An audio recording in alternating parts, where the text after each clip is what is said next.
Un poquito fónico, pero vamos a ver la palabra de Dios. Porque creemos que Dios va a hablar a la iglesia. Abra su Biblia en el libro de Apocalipsis. Aleluya. Libro de Apocalipsis, su capítulo 2, verso 8 en adelante. Aleluya. Cristo. Amén.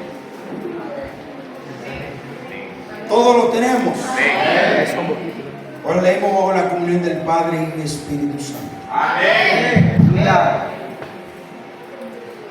Y escribe el ángel de la iglesia en Esmirna, el primero y el postrero, el que estuvo muerto y vivió, dice esto: yo conozco tus obras y tu tribulación y tu pobreza, pero tú eres rico, y la blasfemia de los que dicen ser judíos y no lo son, sino sinagoga de Satanás. No temas en nada lo que vas a padecer. He aquí, el diablo echará a alguno de vosotros en la cárcel, para que seáis probados, y tendréis tribulación por 10 días. Sé fiel hasta la muerte, y yo te daré la corona de la vida. El que tiene oído, oiga lo que el Espíritu dice a la iglesia. El que venciere no sufrirá daño de la segunda muerte. Oh, gloria. Aleluya. Espíritu Santo, Aleluya. voz de Dios, mi Dios, mi mejor amigo, que me ha acompañado en toda esta jornada. Tú que haces prodigios, maravillas, sana a los enfermos, liberta al cautivo, convence al hombre de pecado, que eres la voz profética que ha hablado a nuestra vida y seguirá hablando. Espíritu Santo, glorificamos el nombre de nuestro Señor Jesucristo en este altar, pero sobre todas las cosas, que esta iglesia, este ministerio sea edificado por el poder de la palabra, y los que no te conozcan, Padre, por el poder de la palabra de Dios. Habla nuestra vida, trae el rema, trae la revelación, trae de acuerdo a la necesidad de cada uno de los hermanos que están aquí, en el nombre poderoso de Jesús. Amén. Puede tomar asiento. Den un aplauso al Señor.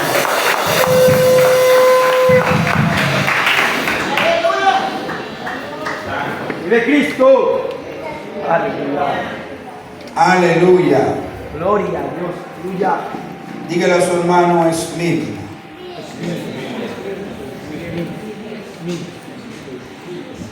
Aleluya. El libro que consideramos de leer es el único libro profético que está en el Nuevo Testamento. Aleluya. El Nuevo Testamento tiene 27 libros, está dividido en 3. Los evangelios, los históricos, que están compuestas por las cartas generales del libro de los Hechos, pero está con un libro profético que es el Apocalipsis. Esa es la revelación de nuestro Señor Jesucristo. Dada a Juan en un momento muy crucial, momento definitivo, momento muy difícil para la vida del último apóstol y el único apóstol que murió de muerte natural. El apóstol Juan, discípulo del Señor, comisionado y elegido por el mismo Señor Jesucristo, pues portaba la misma marca y la llaga de nuestro Señor Jesucristo, la cual era partícipe de un gran avivamiento, no solamente en Jerusalén ni en Samaria, sino que en toda Asia. Ahora bien, el apóstol Juan no le fue de mucho grado a emperadores que aún en el tiempo de que hubo una revuelta en Jerusalén en el año 70, en la cual los judíos y los cristianos estaban unánimes, conforme, adorando a un Dios en el templo de Jerusalén.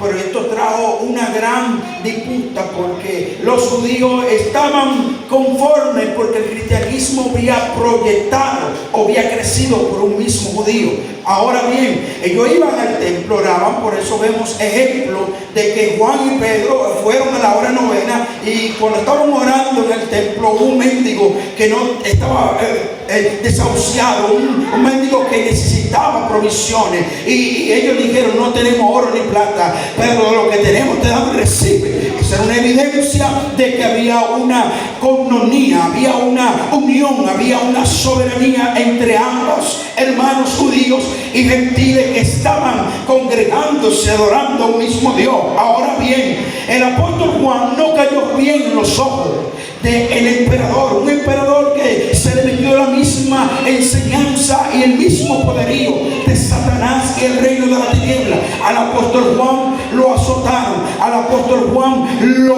apedrearon, al apóstol Juan le dieron tantas bofetadas y aún así seguía vivo, constante, anhelando y apasionado de servirle a un solo Dios todopoderoso. Aleluya.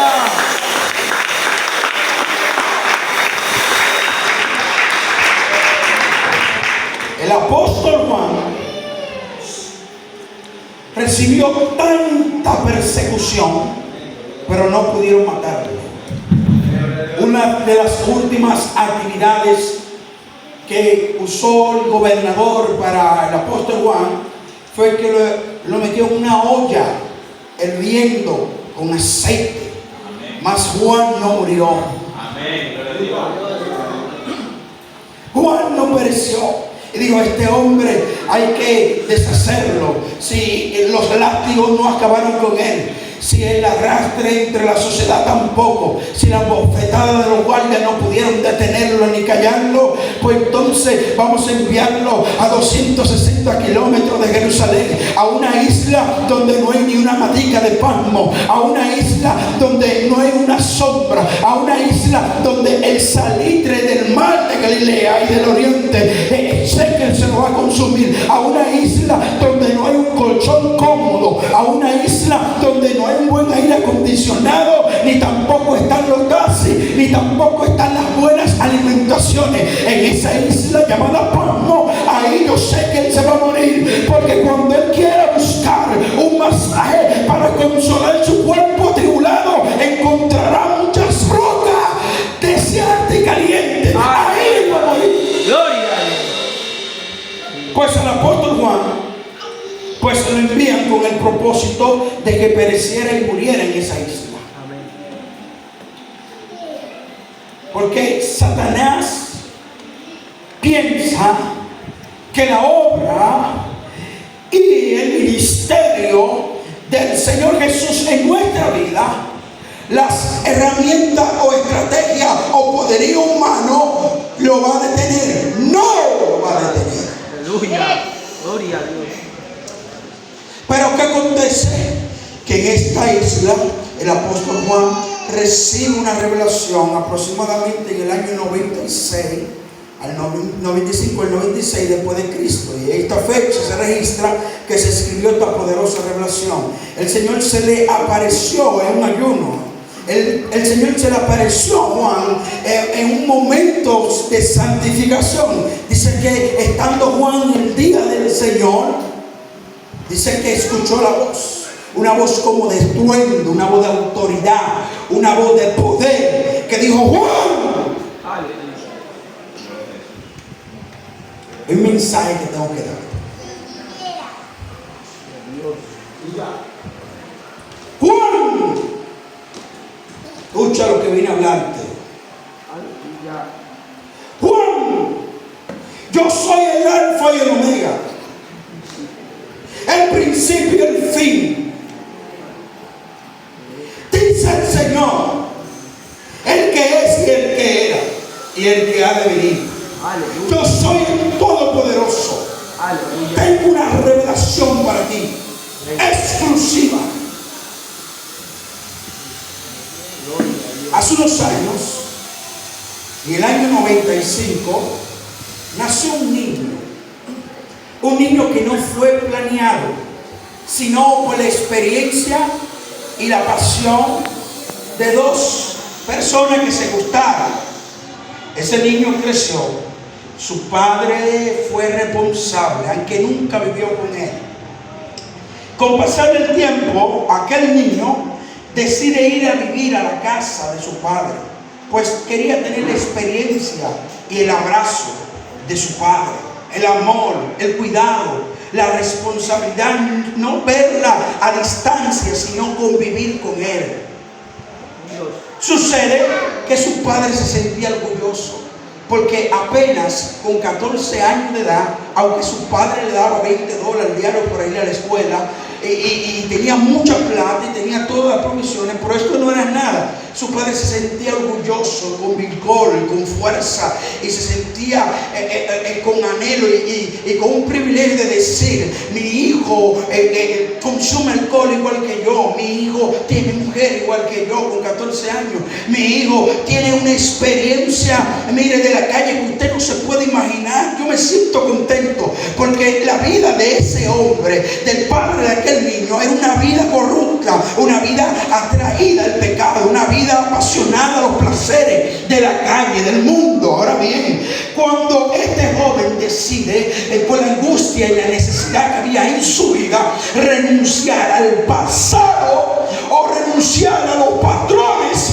a los diseños que venían desde generación, atando la vida de aquel joven por descendencia de su padre y de su familia, digo: yo voy a aceptar a Jesús. ¿Qué sucede? Que aquel joven reúne a su padre, reúne a sus hermanos y le dice: papi, mire, ya yo no fumo, ya yo no ando en la calle, ya yo no ando con mujeres, ya yo no tomo alcohol, yo soy evangélico pentecostal, yo soy Padre, Hijo y Espíritu Santo.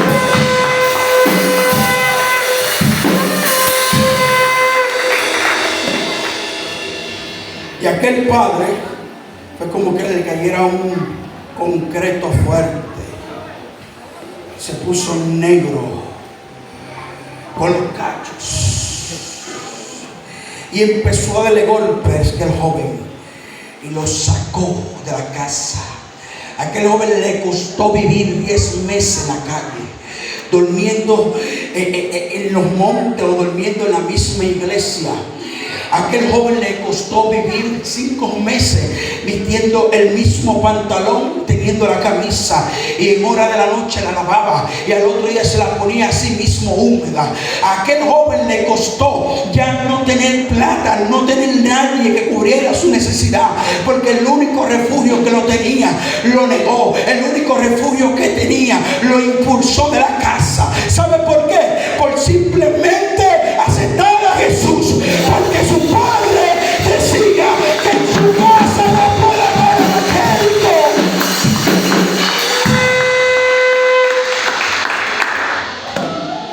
Sucede que con el tiempo aquel joven vuelve a la casa de su madre. Su madre era una mujer humilde. Su madre lo amaba como usted no se imagina, como una madre ama a un hijo. Digo: mi hijo, Dios está contigo. Aunque yo no sea cristiana, yo sé que Dios está contigo. Yo sé que Dios te llamó y empezó a suplirle en su adolescencia.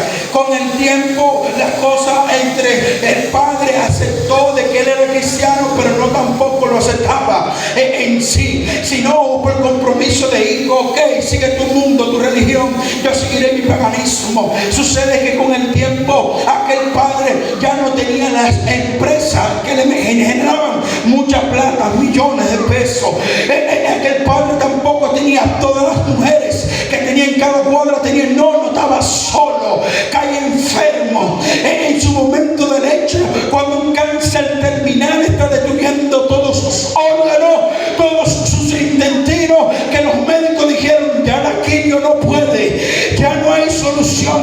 Aquel padre se recordó de que tenía un hijo que había renunciado todo por pasión a él, por pasión al Dios Todopoderoso.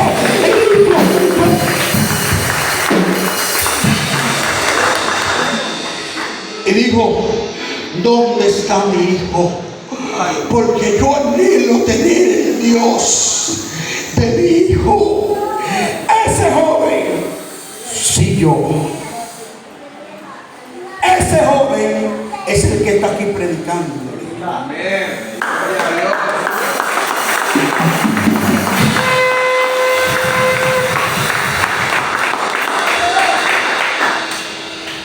La palabra Esmirna significa mirra. La mirra era una planta que se cultivaba con fines de producir aroma, ungüento, con fin de traer ese ungüento y ligarlo con el aceite de la unción. Pero la palabra Esmirna significa mirra, ungüento, pero la mirra significa sufrimiento, significa angustia, significa prueba, persecución. Porque aunque la mirra produce una sustancia muy aromática, muy hermosa, muy codiciable, wow, tengo un Dolce & Gabbana, tengo un perfume, eso tuvo un procedimiento, una prueba, un proceso que certificó que ese producto fue garantizado o es original, que su esencia no es una réplica, sino que es algo sólido y su identidad es genuina.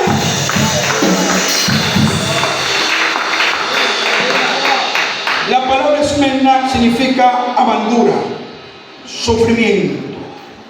Por eso entendemos o conocemos un poquito del trasfondo histórico de esta ciudad ubicada en Asia Menor. Esta ciudad en su originalidad o su inicio, cuando fue restablecida, pues era una ciudad muy bonita, hermosa. Vinieron varios emperadores antes de venir los griegos, antes de venir un sinnúmero de imperios.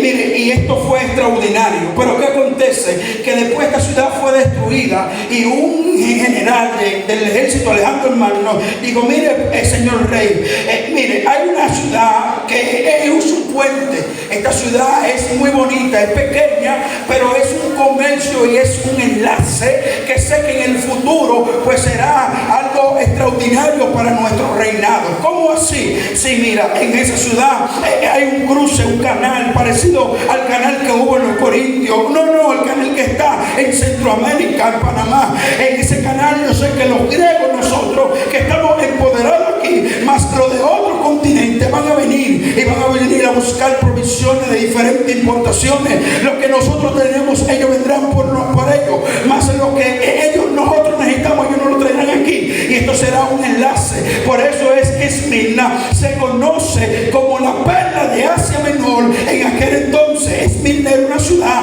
muy bonita, muy pudiente, por causa a sus gran importaciones que hacía a todo el mundo. Te diría, nosotros aquí somos grandes importadores de banano a nivel mundial. Claro, Ecuador lo es. Ecuador es un gran importador de banano, pero Esmirna era un gran importador de facilidad para el mundo occidental en ese entonces. O sea, que en Esmirna había una conexión cultural, una conexión de personas de clase baja, de clase mediana y grandes funcionarios.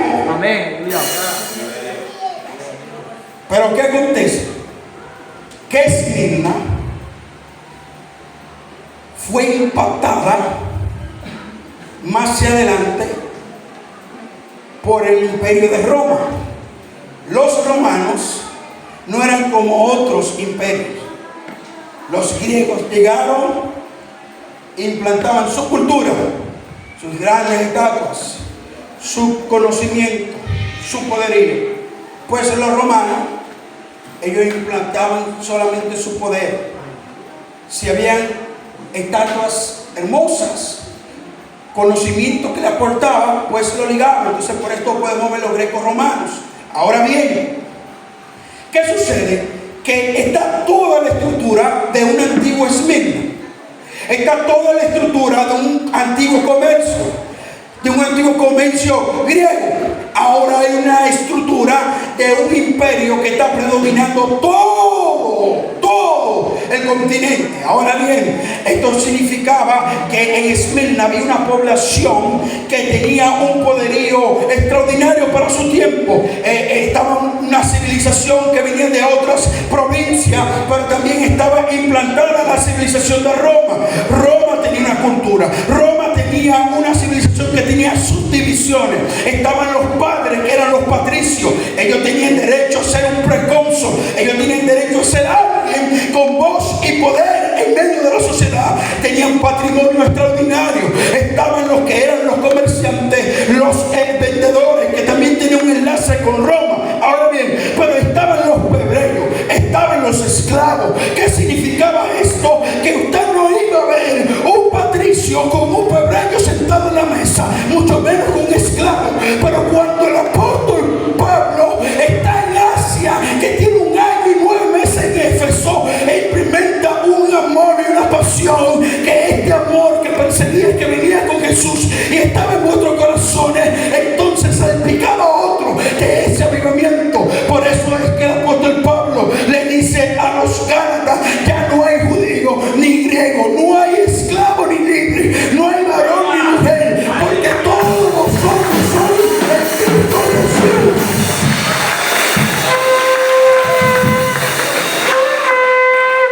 La diferencia de esta sociedad y lo que llamó la atención a los patricios romanos, que eran fieles al César, que eran fieles a los gobernadores, porque Esmirna fue elogiada. ¿Sabe por qué? Porque le ofrecía grandes tributos a los emperadores. En Esmirna había construido en el año 29 un templo a un gran emperador de ese tiempo llamado... se me fue el nombre. Esmirna había construido mucho en templo a varios emperadores, le ofrecía culto. En Esmirna, en toda la plaza, había una estatua del emperador en turno, la cual todo ciudadano tenía que brindarle un incienso, de adorarle, decirle: gracias César, gracias emperador, gracias por ti mis provisiones, mis hijos comen, por ti hoy tengo vida. Y esta costumbre era obligatoria en aquella provincia y en toda la provincia de Roma. Ahora bien, cuando las cosas empezaron a notarse, llamar la atención de toda la población, fue cuando los comerciantes de gran prestigio veían a otros comerciantes sentados en la mesa comiendo con los plebeyos. Un padre patricio no podía estar con un plebeyo y tampoco con los esclavos. ¿Qué sucede? Esto llamó la atención y dijo: había judíos que habían salido de la revuelta en Jerusalén. Ellos estaban ahí y decían: por eso, cristianos, a nosotros en el año 70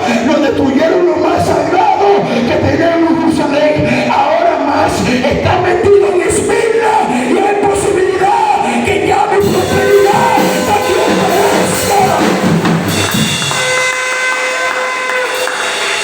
Y todo esto trajo una gran revuelta,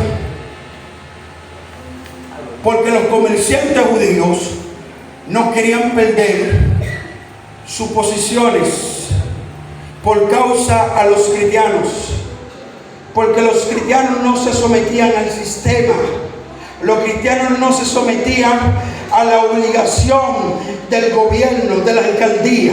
Los cristianos no se sometían a la voz de Satanás, sino que tenían una sola brújula, tenían un solo entendimiento, tenían una sola visión, tenían una sola pasión, tenían un solo anhelo, y era agradarle en espíritu y en verdad.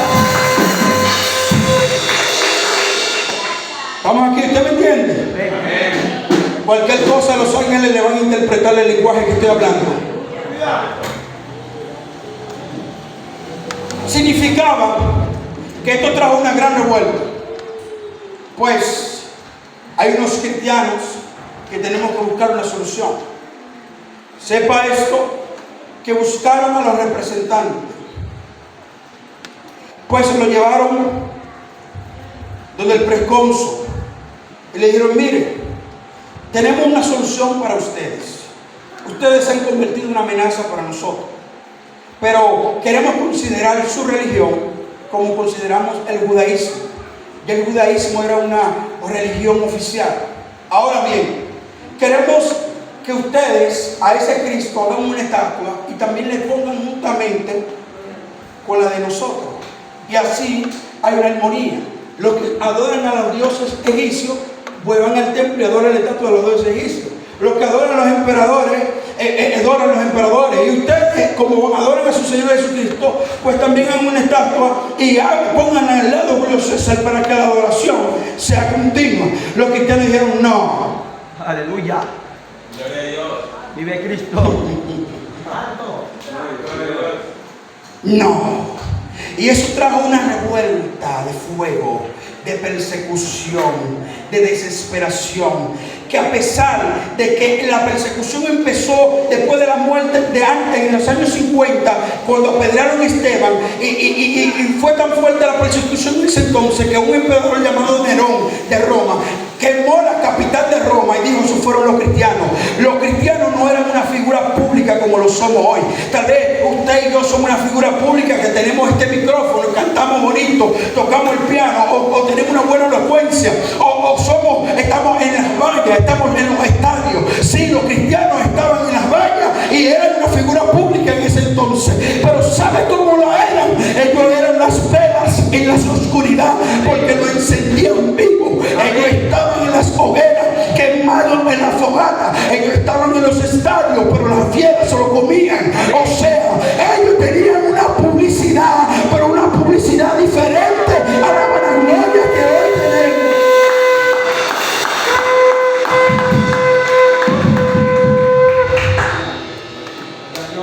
Esto produjo una persecución.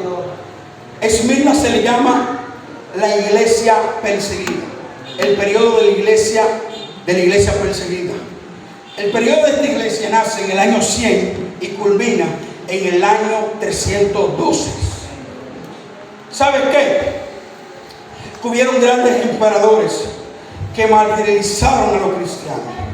Le daban un fuego, le daban un golpe, le decían: mire, usted no se imagina la persecución. ¿Sabes qué? Que todas estas persecuciones tal vez hoy no las tenemos aquí en Sudamérica, o han visto reflejo de ella misma, o por ahí otro lado del mundo donde esta persecución aún continua. Pero muchos de nosotros hoy nos hemos conformado y hemos entrado a un confort y nos hemos acondicionado de simplemente estar en un grupito, de estar en un lugar, de decir: no, yo soy cristiano.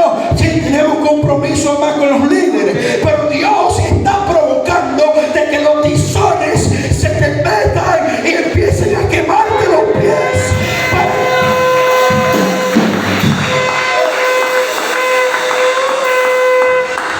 Y es aquí donde vamos a entrar en el mensaje, porque esos cristianos y los cristianos de hoy descendimos del mismo Dios. Y la persecución que ellos tenían era por la misma causa que nosotros tenemos la misma persecución.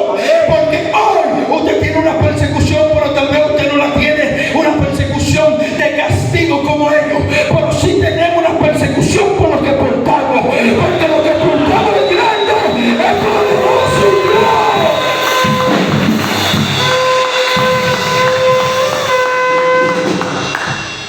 Aleluya. Dile: soy perseguido. Dile: eres perseguido por lo que portas. Lo que portas de parte de Dios, Satanás lo envidia. Satanás quiere destruirlo. Y te ha preguntado que por qué tanta prueba y tantas dificultades. Te ha preguntado que por qué tanta angustia, por qué tanto golpe en el mundo espiritual, por qué tanto tropiezo. Lo que pasa es que Satanás envidia algo que Dios te diseñó desde antes de la existencia del cosmos, desde antes de que las cosas estuvieran en función. Que Dios te había predestinado y te había marcado que ibas a ser un salmista poderoso, que ibas a ser un profeta, que ibas a ser un hombre de Dios, una mujer extraordinaria.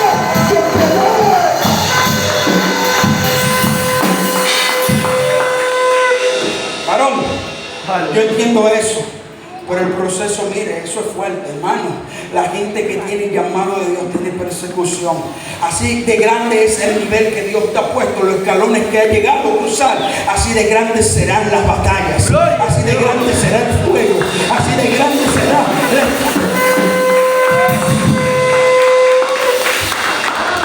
Aleluya. Vive Cristo. Gloria a Dios. Oh, gloria a Dios. Un secreto entre nosotros. Aleluya. Hermano, los procesos en la vida del creyente son obligatorios. Amén. Son esenciales. Amén. Aleluya. Anoche yo creo que decía que si tú no eres procesado, pues entonces no serás certificado, aprobado para una obra o una misión, para portar la representación de ser hijo de Dios. Aleluya. Por mucho tiempo, la iglesia ha tenido un sueño profundo. Y este sueño ha provocado muchas consecuencias. Y muchos de nosotros queremos llamar, no, eso es una prueba de Dios. No, eso es que Dios tiene grandes cosas para mí. Es muy diferente cuando eres perseguido por causa de Dios. A que tú estés viviendo la consecuencia de tu mala decisión. Gloria a Dios. O estés viviendo la recompensa de tu propia concupiscencia. Amén. Proceso y consecuencia son dos cosas divorciadas. Aleluya. Se parecen, pero no son familia. Amén. Amén. La iglesia ha estado dormida. Amén. La iglesia ha estado entretenida. La iglesia ha estado en un resort, le llamamos en mi país. Se fue para Punta Cana a disfrutar de las lindas playas, comer muchos filetes, Gloria. tener muchos banquetes. Y el diablo no está descansando. Ay, Por eso es que siente el desánimo y te ha encontrado con doble vida, con un pie adentro y otro fuera, porque vive en el estado del sueño, en el estado donde te sientes cómoda, en el estado donde todo pasa y nada te interesa, en el estado donde estás condicionada a un confort de descanso y de felicidad, y piensas que todo es alegría, y piensas que todo es gozo, y piensas que todo son estrategias para un bien, sí. Pero vine a decirte en esta mañana, vine a despertar lo que tú tienes de parte de Dios, porque Dios va a provocar que el fuego se aumente, no el fuego de hablar lengua, no el fuego de brincar, no el fuego de correr gozoso, sino el fuego que despertará lo profético que porta de un Dios vivo.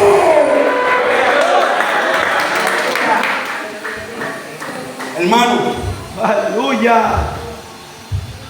el fuego que le estoy hablando es un fuego de persecución.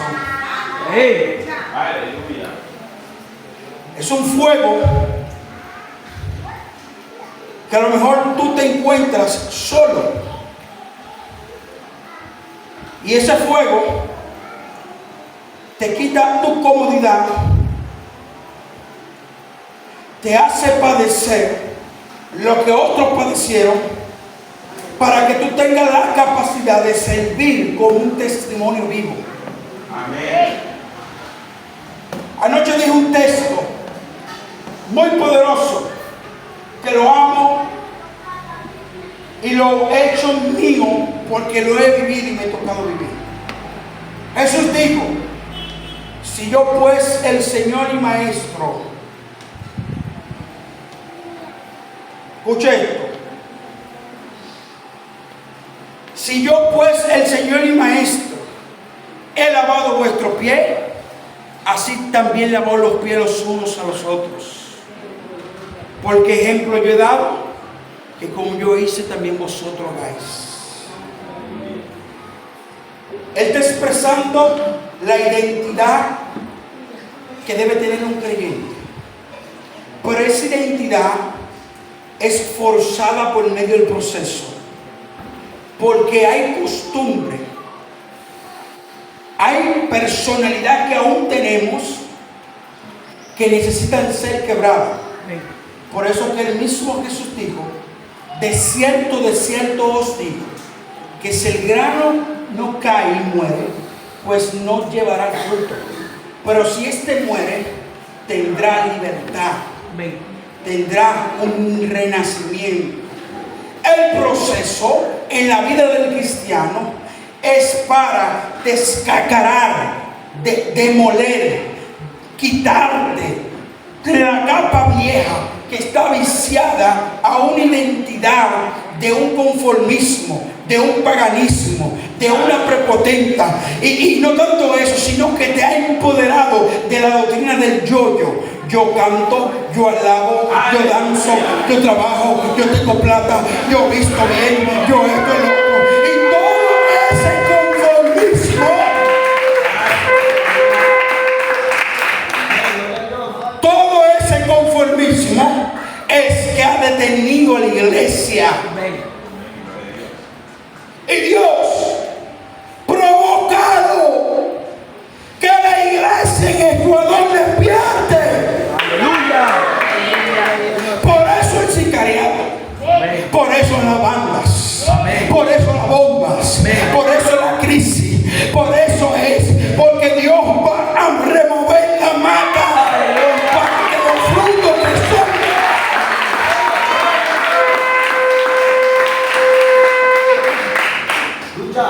Dios va a remover la mata. Para los que están picados caigan. Aleluya. Pero los que están firmes permanezcan. Aleluya.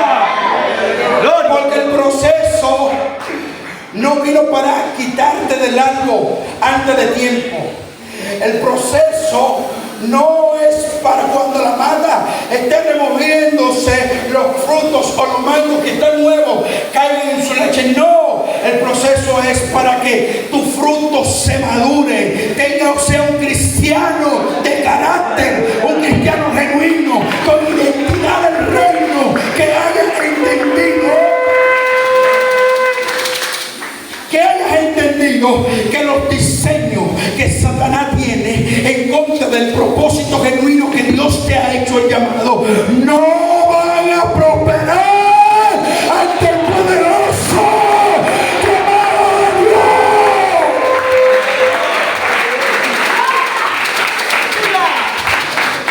Vive Cristo. Mire, a veces no entendemos el llamado de Dios. Alguien dijo que ser un adorador te va a costar. Amén. Y yo lo confirmo. Amén. En el 2014, yo tenía 17 años de edad. 16, 17. Dios me usaba con paralíticos, ciegos. Mire, usted no se imagina. Dios me usa. Pero en ese entonces hubo un mover de Dios, un manto profético. Apenas era un adolescente apasionado por Dios. Yo había pasado todo lo que le conté con mi padre. Y un pastor me vio predicando, norteamericano, y me dijo: te voy a llevar a Sudamérica, te voy a llevar a Colombia. Y de Colombia vamos a ir a Brasil. Y de Brasil vamos a ir a Estados Unidos. Y vamos a hacer una obra misionera, porque el mundo tiene que conocer lo que tú portas de Dios. Yo creí esa palabra. El día siguiente, pues voy a buscar a un compañero que Dios le había llamado al ministerio. pero él nunca quiso obedecer el llamado de Dios, y en ese mismo día se puso a pintar los hierros de la casa de un pastor. La pintura de aceite y lo intoxicó. ¿Qué acontece? Que yo voy muy preocupado porque era mi compañero, era mi mentor. Nosotros buscábamos a Dios en los montes, amanecíamos en la montaña clamando a cuello, teníamos muchas experiencias. Y mire, y cuando voy yo buscando a mi amigo para el hospital, pues me recordaba que tenía que dar un estudio bíblico en mi congregación, y eran las 7 y a las 7:30 tenía que estar. Pues en la autovía yo me dirigí, yo tenía una moto. Cuando voy camino a la iglesia, que no fui a ver a mi amigo, pues en mi país, aquí también, los motoristas tenemos un carril. Los buses tienen otro. Pues yo voy en el carril de la motocicleta. Voy a una velocidad rápida. Pero un bus entró a mi carril a dejar unos pasajeros, violando el procedimiento de tránsito. Yo tumbo los cambios de velocidad y busco la forma, una distancia como de aquí a la cuadra, ahí una cuadra, y tumbo un cambio y le voy a rebasar, entro el carril de él. ¿Qué acontece? Que el autobús estaba parado ahí, pero delante del autobús salieron una pareja de ancianos. Era de noche y no se veía nada. Pero a mí me costó verlos. Y me costó verlo a una distancia de apenas 25 metros, donde solamente me salió la voz de decir: ¡cuidado! ¡Pum! Dios me da la estrategia. Aún mis pulmones estaban afectados y mi nariz y mi boca impulsaban simplemente sangre por el golpe que había recibido, el impacto con la motocicleta. ¿Qué acontece? Dios me dio la capacidad que aún en ese momento del hecho sacar a esa persona de la autovía donde venían muchos vehículos, y ambos tiraron en la orilla.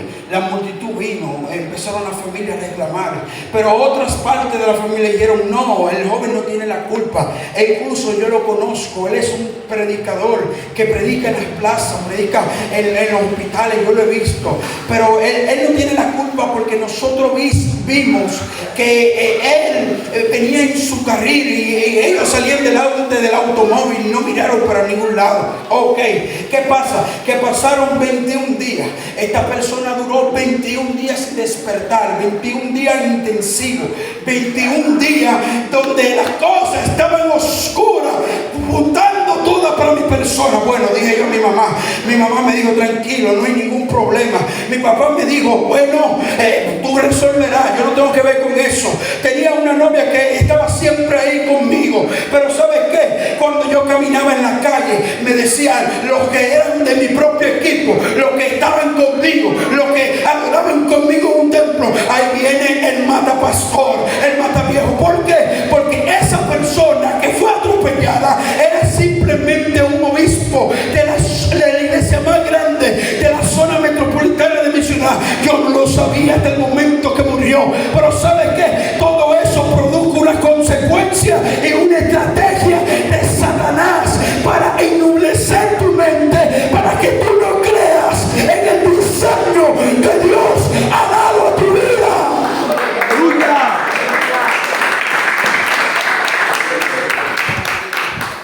Y los hermanos empezaron a decir: ahí viene el asesino. Y yo iba a mi iglesia, hermano,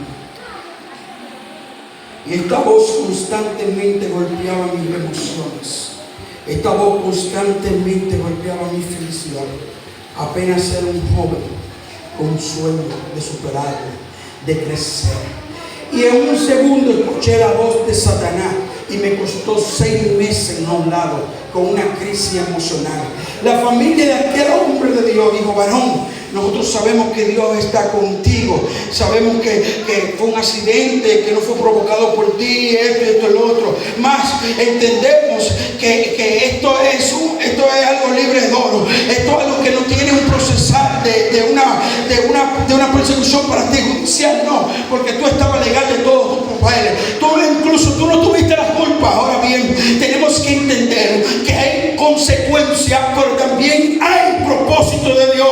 Porque Dios va a permitir y va a mover fichas, va a provocar cosas que te afecten, va a mover personas que tal vez te digan una palabra que tú nunca la esperaste. Pero ¿sabes para qué?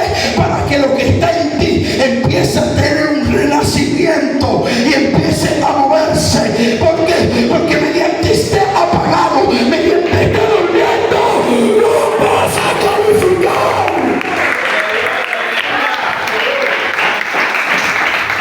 Y tal vez yo me pensaba, wow, ¿y cómo yo me dicen eso? Pero un día, con el pastor que me congregaba en ese entonces, vino una comisión de la Federación Evangélica a nivel nacional, porque ellos tenían registro mío de que era un evangelista.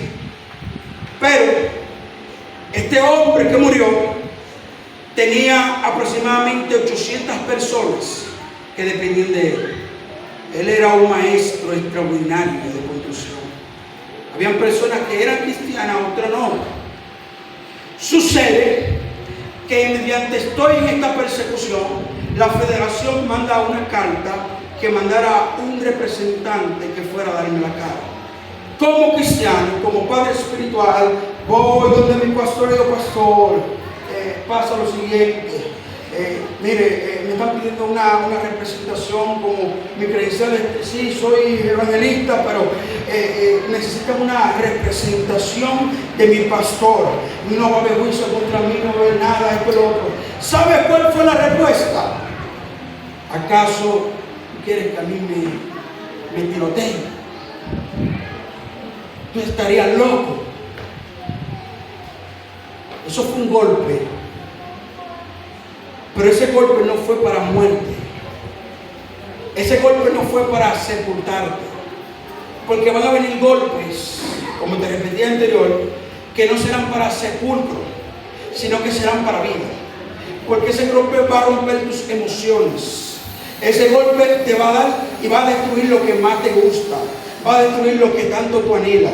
Va a destruir lo que te ha costado tanto sacrificio. Pero ese mismo golpe será la estrategia y la experiencia para que tenga un nuevo comienzo en Dios. Y lo que tú camines y por donde tú pases no sea un simple más del montón, sino que sea alguien calificado que tiene la experiencia y la madurez de decir: yo he pasado por ahí. Vine a decirle a alguien que si el agua a ti no te ahogó cruzando el mar muerto, también si en el desierto las fieras no te comieron, si las fieras no te devoraron, vine a decirte también que si mediante estuviste en el horno, el fuego no te quemó.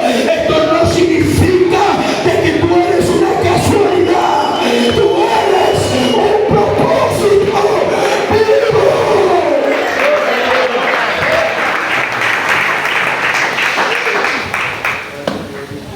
Dile a tu hermano: eres un propósito. Eres un propósito. Despiértalo, está en la vigilia, está durmiendo. Eres un propósito.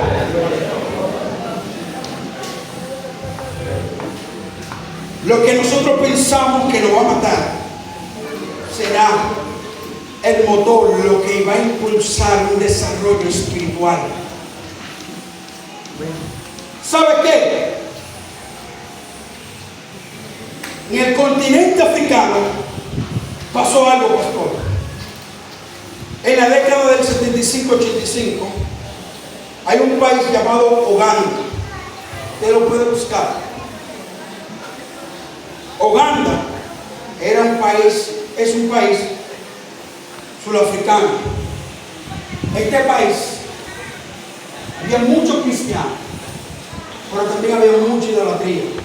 Un país totalmente pagano, en idolatría, brujo, todos los demonios. La iglesia estaba dormida. La iglesia se sentía cómoda. Dormía con Satanás de cabecera. Todos los días se levantaba en la iglesia y decía: buenos días, señor Satanás. ¿Cómo está? Desayunó ya. Tenía una comunión, una relación, una unión. Pero ¿sabe qué? En Uganda se armó una persecución que a los cristianos lo quemaban vivo. En Uganda se provocó una persecución que ya el conformismo, la idolatría y todas las condiciones del bienestar, no solamente de los cristianos, sino de los civiles, fueron apacados y tribulados por las revueltas políticas de grupos sociales. Pero ¿qué sucede? Que había un problema. Uganda tenía una población bien grande, pero un 85% tenía VIH-Sida. ¿Usted sabe qué implicaba esto? Que había muerte a diario, pobreza, muerte y todo. Y en medio de la persecución social, política, que tenían, más el sueño profundo que tiene la iglesia siempre, los hermanos empezaron a clamar. Y usted ha visto un enjambre de abejas. ¿Cómo hacen las abejas? Registra la historia que Uganda, tú caminabas en las calles y en la montaña escuchabas a los cristianos despertando, que parecían un enjambre de abejas en todos los lugares altos, porque ellos no pueden estar clamando, no pueden estar en lo visible, y clamaban a gran voz por un avivamiento, por un cambio. ¿Sabe qué? Dios escuchó por medio aún de la persecución, escuchó el clamor de Uganda. ¿Y sabe qué? De la noche a la mañana, todos los que estaban enfermos de VIH-Sida fueron sanos. Busque lo que está ahí, que no miento. Busque lo que está en los videos. La Unión a nivel mundial de salud había dado a Uganda como un algo fallido, que no tenía oportunidad. Y la misma Unión dio respuesta de que Uganda había sido libre de este virus. ¿Sabe por qué? Porque el proceso en la vida del cristiano va a provocar el despertar y la madurez para poder caminar en una dimensión nueva de gloria, en nuevos poderes. Porque esto lo registra la Biblia. Porque esta leve tribulación momentánea va a producir en nosotros cada vez más un excelente y eterno peso de gloria. No una gloria ficticia ni momentánea, sino un avivamiento extraordinario. Aleluya. Muchos de ustedes, Dios le ha hablado que van a ir a la nación y la van a trastornar. Pero se han quedado en el confort, creyendo la mala palabra, pero no han practicado, no han puesto por obra la palabra profética que está por encima de ustedes.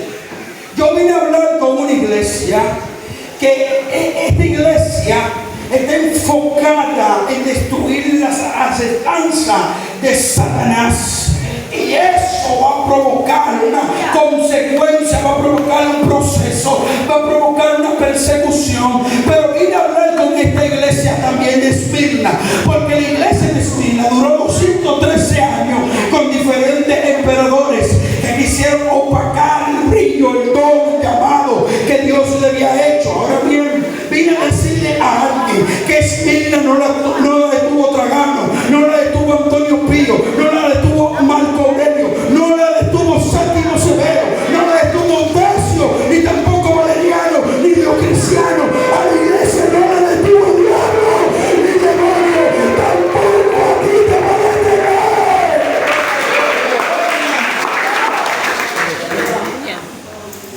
Tampoco a ti te van a detener. No, mira a ver con dos o tres damas.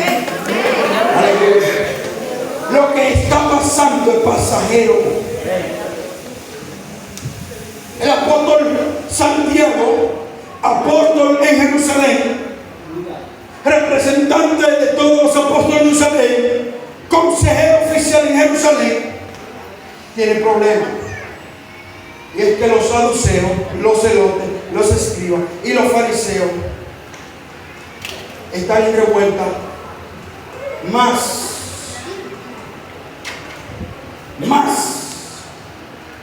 el emperador más el rey Herodes Cripas, que mandó apedrear a Jacobo, a Esteban lo apedreó y encarceló a Pedro. Pero había una iglesia, había un pueblo que decía: no vamos de hombre, queremos voz de Dios. Aleluya.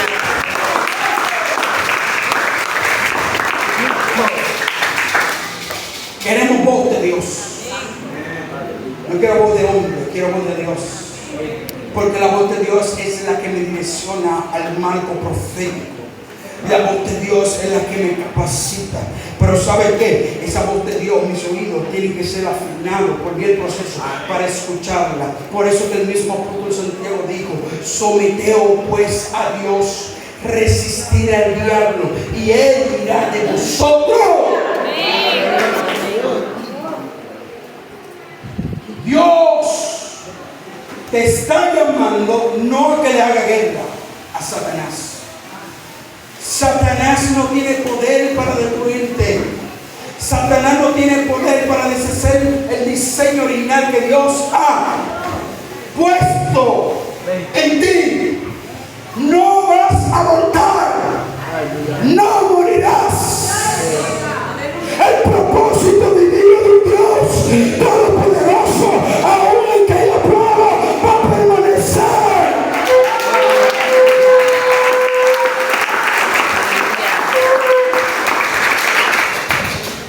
Aunque haya guerra, hay victoria.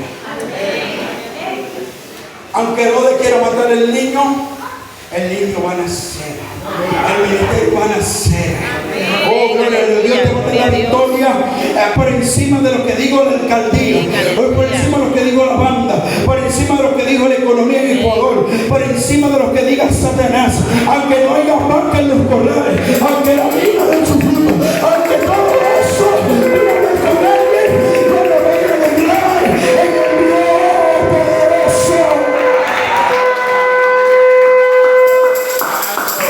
por encima de todo eso yo me voy a dejar. Aleluya. Y me voy a gozar. Porque Dios tiene una palabra. Y esa palabra es más fuerte que todo diseño pronóstico de la primera. Esa palabra tiene un peso. ¿Sabe qué es la palabra peso? La palabra peso significa cabó. ¿Y qué significa la palabra cabó? Es una palabra hebrea que significa gloria. Eso significa que cuando el sumo sacerdote, este que está aquí, iba al lugar santo para encontrarse con esa arca hermosa, preciosa, él recibía lo que era el peso de la gloria. Ese peso de la gloria pesa 9, pero quita el pecado.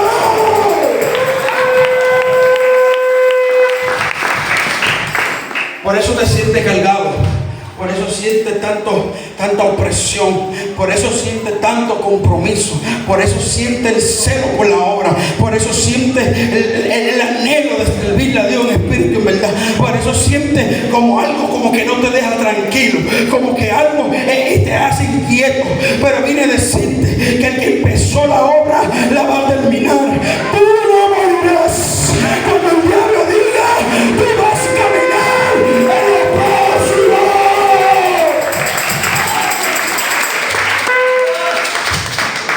Vas a caminar en lo próximo de Dios.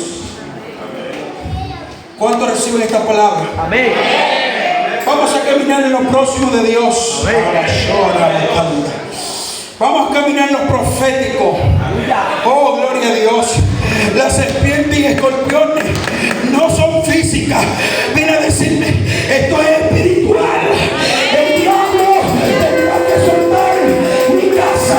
El diablo tendrá que soltar mi familia. El diablo tendrá que soltar mi finanza. El diablo tendrá que soltar lo que Dios te dio.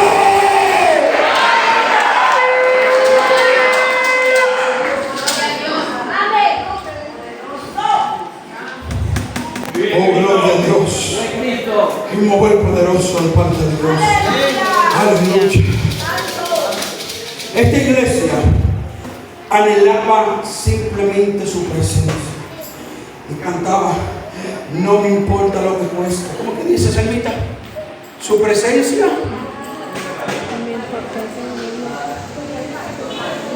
¿Cómo que dice la canción de la tsunamita?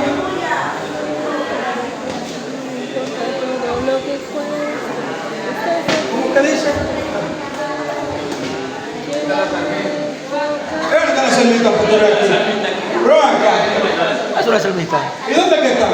Aleluya. ¿Qué fueron? Dígale que están en disciplina. Gloria a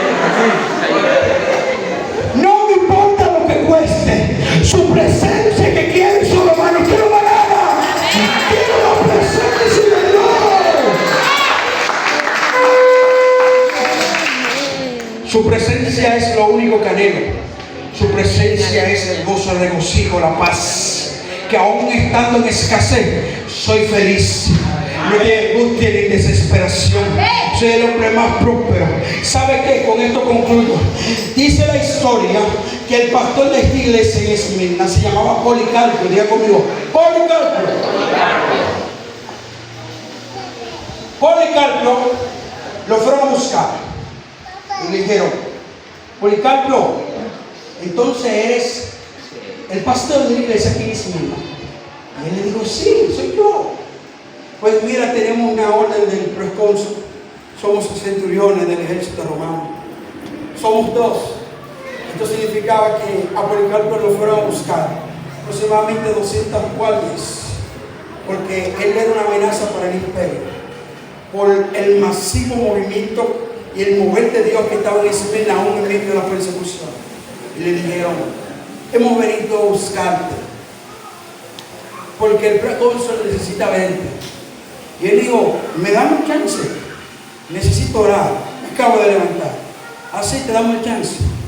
Dice la historia que mediante estaba Policarpo apartado orando, salió con una presencia tan fuerte que los centuriones temblaron, ellos y sus guardias. Oiga, y Policarpo le dijo: ¿qué pasa? Y ellos dijo: Policarpo, sal de esto, lo único que tienes que hacer es llevar el incienso al estatua del César. Ofrece el incienso y ya. No queremos entregarte, no queremos matarte, no queremos nada. Y le dijo: llévenme, el César haga lo que él quiera. Cuando estaba frente al precónsul, que hay una gran multitud, porque tenían a Policarpo como ejemplo. Fíjese algo aquí. Los pastores, usted lo ve y tal vez usted critica a sus pastores, o no sé, o critica a sus líderes, otros. No, otros sí, otros no. Esto siempre va a pasar porque por eso somos un mundo. Tiene que haber diferentes pensamientos y XY. Pero los pastores siempre han sido el ejemplo masivo para que una obra crezca. Hay procesos que los pastores pasan, pero la congregación no lo sabe y se lo traen solo, vacío.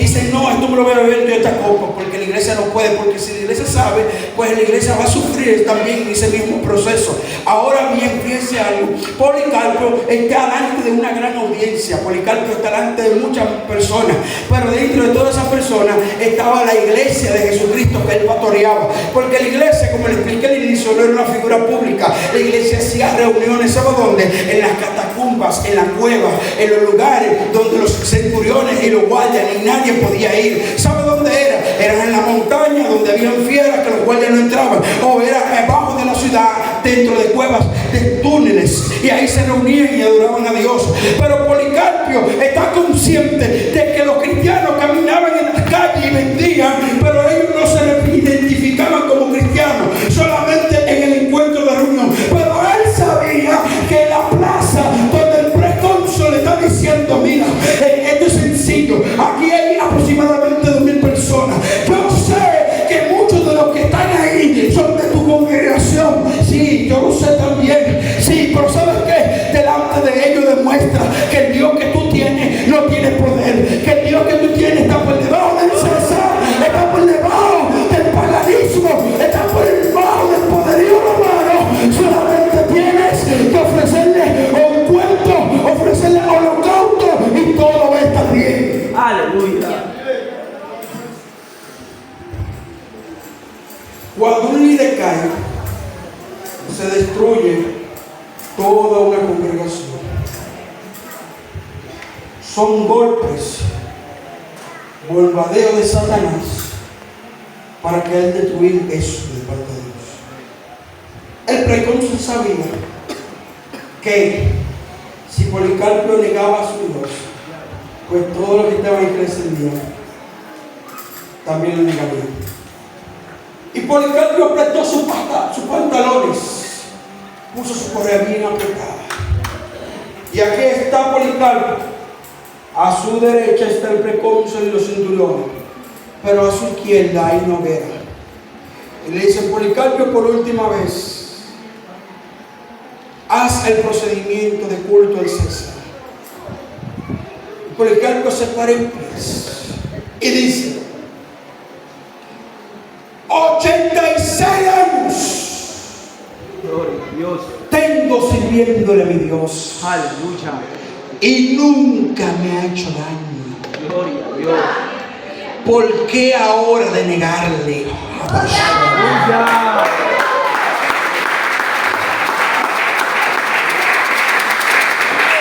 ¿Por qué ahora de darle la espalda cuando él ha sido dulce, fiel, poderoso? Él ha sido mi provisión. Cuando otros me dieron la espalda, cuando otros se confabularon del mundo y se hicieron un daño, él ha sido fiel para conmigo.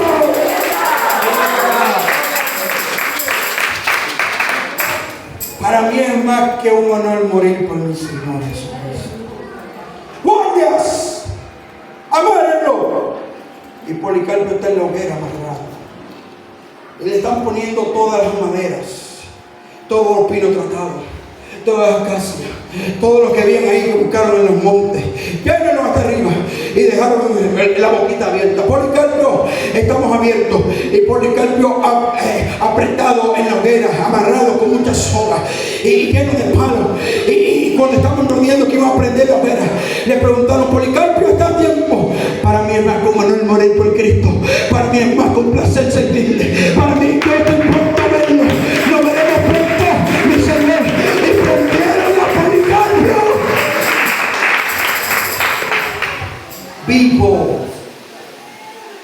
y mediante las llamas consumían su cuerpo, él adoraba a Dios. Gloria, aleluya. ¡Qué pasión por Jesús! Así sea, hermano, la misma pasión por Jesús en entrega, alma, cuerpo y espíritu. Y que todo lo que nos adorna y todo lo que está en nosotros sea para fortalecimiento de esa fe genuina que nuestro Señor Jesucristo y los padres de la iglesia han dejado como